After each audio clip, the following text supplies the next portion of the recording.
Durante estos últimos días, sobre todo en este programa, hemos dado espacio a la discusión respecto al regreso a las clases semipresenciales. Mañana se realiza una marcha del colectivo Volvamos a Clases Perú y evidentemente el tema trae o carga polémica, ¿no? Hay padres que dicen que sí, hay otros que dicen que no. El gobierno dice que no, ¿no? Entonces, por ejemplo, la educadora Carla Gamberini tiene algunas recomendaciones que ya se usan y se han aplicado en diferentes países del mundo porque nosotros estamos a la cola. Novedad, sobre todo en educación, ¿no? Y el economista Pablo Lavado, por su parte, ha podido estudiar y recoger lo que cuesta y sobre todo qué consecuencias tiene el hecho de mantener las escuelas cerradas. Cuánto pierde un escolar, cuánto pierde un formal, cuánto pierde un informal. Hay data, señores. Entonces, ambos están aquí en el programa. Bienvenidos, buenas noches. ¿Qué tal, Jaime? Buenas noches. ¿Cómo les va? Pablo, Carla, buenas noches, bienvenidos. Jaime, Carla, ¿qué tal? ¿Cómo están? Un gusto tenerlos por aquí. Carla, a ver, creo que las recomendaciones que acumulas en un hilo de Twitter resultan fundamentales, sobre todo para repetirlas, porque entre tanta información a veces se nos van algunas cosas que son de manual, de principio, ¿no? Que aplicamos en nuestra vida diaria, desde la doble mascarilla, el distanciamiento y todo lo demás, hasta ciertas cosas muy específicas como, por ejemplo, días diferenciados, cosas que se aplican ya en el mundo entero y que parece ser, no sé si por desidia, por flojera, por miedo o por alguna otra razón, yo sostengo que es la estructural postergación en nuestro país de la educación, siempre ponerlo al final. Lamentablemente siempre ha sido así y esta no es la excepción. Pero, digamos, para comenzar a abrir esta discusión, ¿son fácilmente aplicables esas políticas, esos protocolos, entendiendo la complejidad de la educación pública fundamentalmente en el Perú? Gracias, Jaime, por el espacio para hablar del tema. Creo que es muy valioso que los medios de comunicación pongan a la educación en la agenda pública.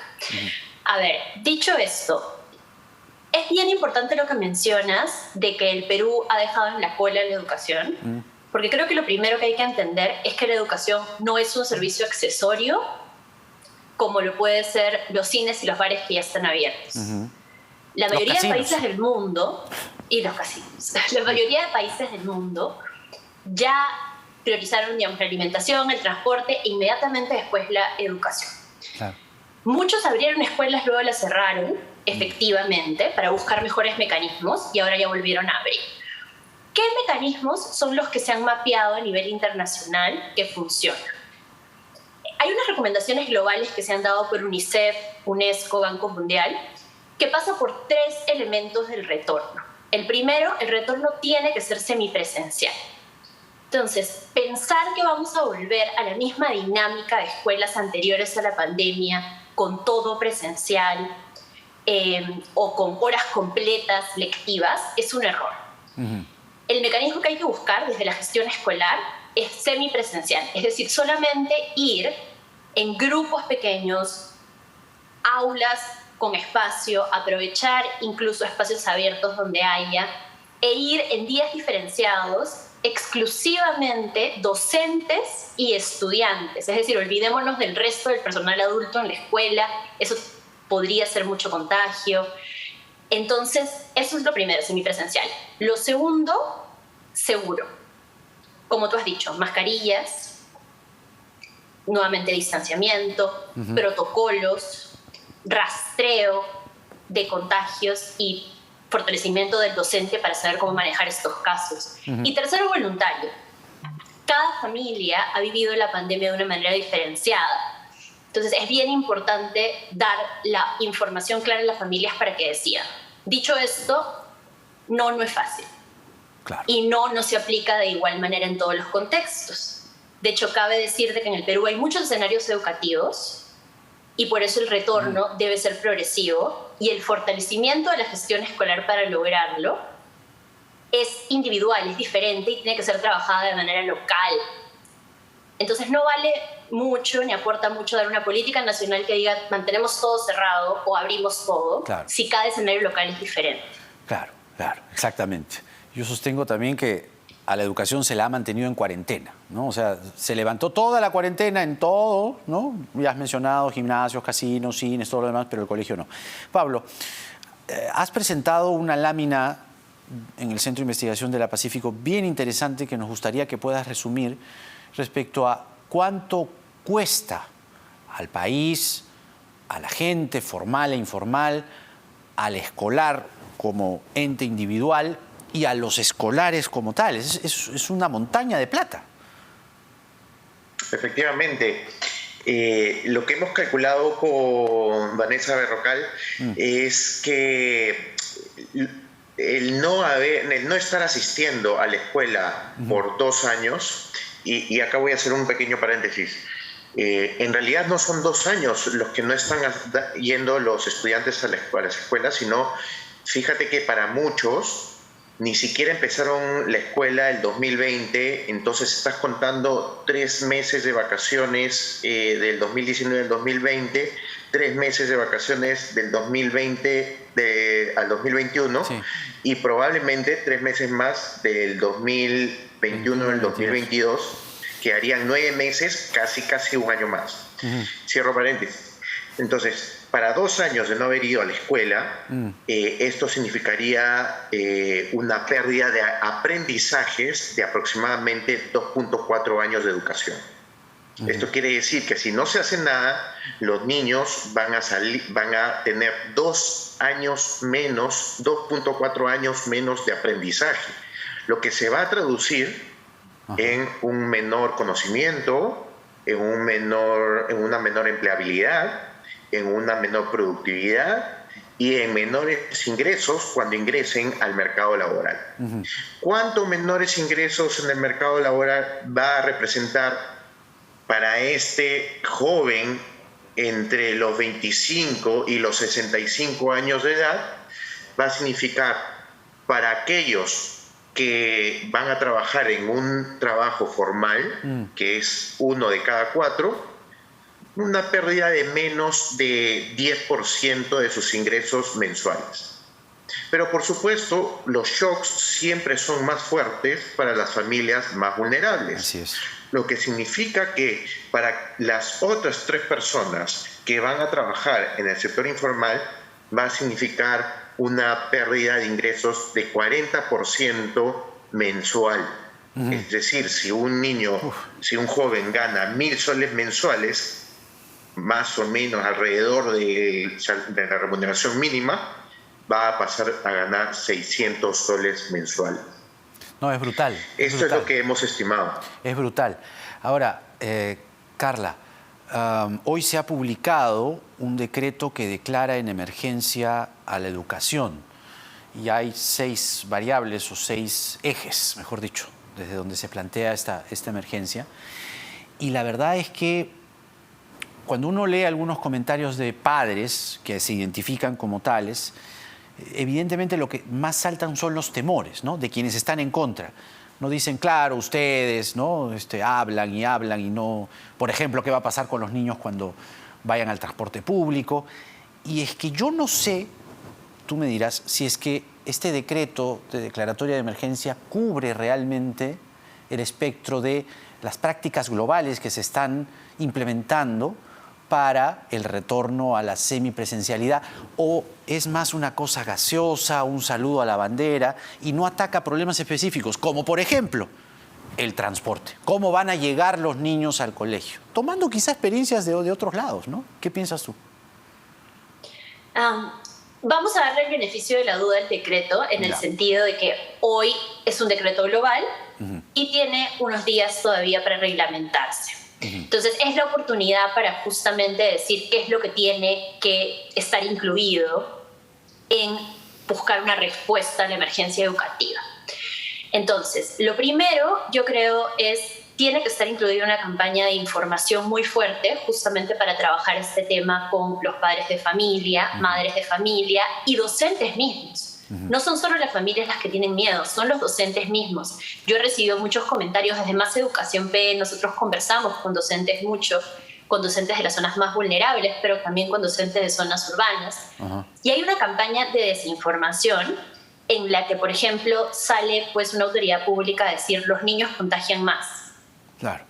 O salen otras autoridades a decir que hay otras actividades que quieren priorizar como el patrullaje en lugar de la escuela. Entonces creo que es bien importante hoy empezar a aclarar mitos. Primero, las escuelas no son focos de contagio. Y esto es importante decirlo porque esto ha sido recogido en evidencia internacional en Europa, en Estados Unidos, por grandes institutos de prestigio de investigación, pero también en contextos más locales como por ejemplo Argentina. En Argentina se abrieron las escuelas por 2 meses y solo incrementaron los contagios en 1%, pero no porque las escuelas sean focos, sino por el entorno escolar. Por ejemplo, Argentina lo vinculaba directamente al transporte público. Entonces, es ahí cuando nos preguntamos, la estrategia de emergencia tiene que vincular mucho más allá Así es.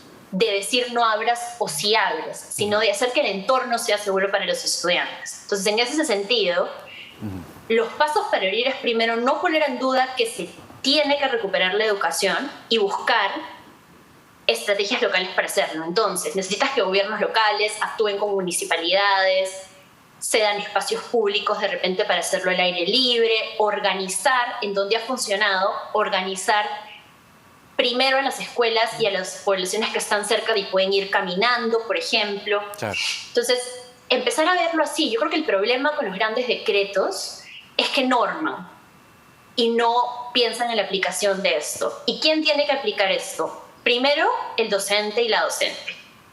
Hay que fortalecerlos. Tienen que saber en aula tanto cómo llevar una clase semipresencial, es decir, mitad presencial y un poco también por métodos a distancia, pero también tienen que saber de medidas de protección y tienen que saber de medidas de rastreo. Entonces, ¿cómo trabajamos esto? Hay colegios que están más listos que otros. Yo no creo en esta lógica de decir por la igualdad pues dejamos a todos sin educación. Claro. No creo que eso sea lo correcto, sino hay que ya ponerle urgencia a fortalecer a las escuelas que les falta, a dar los mínimos servicios para lavado de manos, por ejemplo, y acelerar los procesos de las que ya están listas para poder colaborar con esos niños. Hoy los casos que tenemos, y esto lo sé directamente de muchos docentes de escuelas de zonas urbanas, niñas de 12, 13 años ya con casos de depresión, diagnosticadas con medicinas. Esto no puede seguir así. Por eso hay que ponerle la urgencia a buscar, yo creo, estos planes específicos, no quedarnos en un decreto. Exactamente, no porque unos planteles, algunas escuelas no pueden y los que sí pueden, entonces todos fregados. ¿Por qué? Porque, Pablo, nos comentabas unas cifras escalofriantes sobre cuánto se está perdiendo y cuándo se va a perder, pero estas cifras, si me permites la interpretación, son una foto, un screenshot del momento. No se está midiendo todavía el impacto, por ejemplo, en el trabajo del padre, de la madre fundamentalmente, ¿no? El tiempo que se está perdiendo y sobre todo la salud mental. Mira, alguien me decía esta semana, ¿tú crees que yo voy a pensar, y es duro, ¿tú crees que yo voy a pensar en atenderme con un médico en el futuro que ha estudiado en esta época? ¿Tú crees que yo voy a contratar a un arquitecto que ha estudiado en esta época en virtual? Mira, es durísimo, durísimo. Sí. Entonces, medir esas cosas, digamos, también, la cifra puede ser aún más de terror. Sí, efectivamente. Algunos estudios mencionan que por cada año de cierre se reduce en 0.8 puntos porcentuales la tasa de crecimiento del PBI, ¿no? Ya eso estaría contando pues todo lo que tú estás mencionando.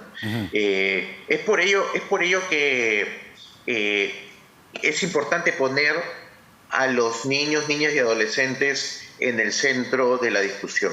Y el centro de la discusión es que tenemos que continuar de manera urgente el retorno a las clases semipresenciales. Claro. ¿Sí? Y yo ahí quiero resaltar un punto que ha mencionado Carla, porque hay un aspecto de miedo, ¿no?, alrededor de muchas personas, sí, con respecto a que si yo envío a mis hijos a la escuela, se van a contagiar. Y la verdad es que tenemos que explicar que no se está pensando en un retorno a la escuela de 0 a 100, sino un retorno gradual, con horarios flexibles. ¿Por qué no? Por la urgencia, la necesidad de la situación, utilizar los sábados para que los chicos recuperen las clases. Exacto. ¿Por qué no extender los horarios también? ¿No? El niño está en el otros centro, paradigmas, ¿no? Son nuevos paradigmas. Son otras cosas. Claro. Un problema es el transporte. ¿Por qué no, si a un niño que estudia, que vive en un distrito, estudia en otro distrito y tiene que tomar una combi, un transporte urbano, tiene un colegio a 2 cuadras de él, ¿por qué no puede ir por 2 o 3 horas a complementar la educación virtual que está teniendo? Tenemos que pensar que lo mejor para el niño, no se está proponiendo regresar de 0 a 100.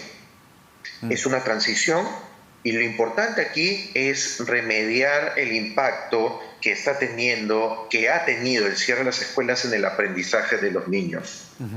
Exactamente. Y otra cosa más, mucho se habla de la tercera ola y probablemente la explosión de la variante Delta. Pero como tú mismo has mencionado, como Carla ha mencionado, la situación del Perú es muy heterogénea, ¿no? En cuanto a colegios públicos, en cuanto a colegios privados, y también y lo hemos visto, en cuanto a cómo impacta la pandemia y la transmisión en cada uno de los distritos.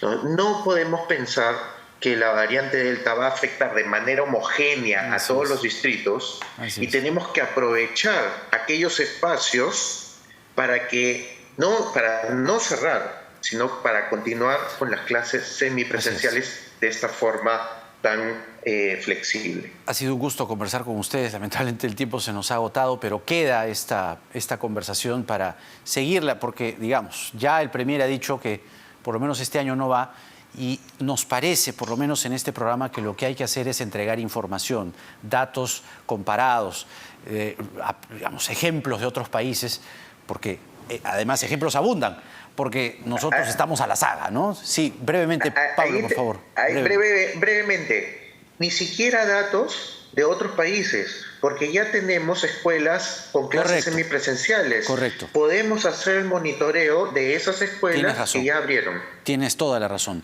Muchas gracias a nuestros invitados, Carla Gamberini, educadora, y el economista Pablo Lavado. Hasta una nueva oportunidad. Gracias. Buenas noches. Gracias. Vamos rápidamente a la pausa y venimos con más, porque nada está dicho.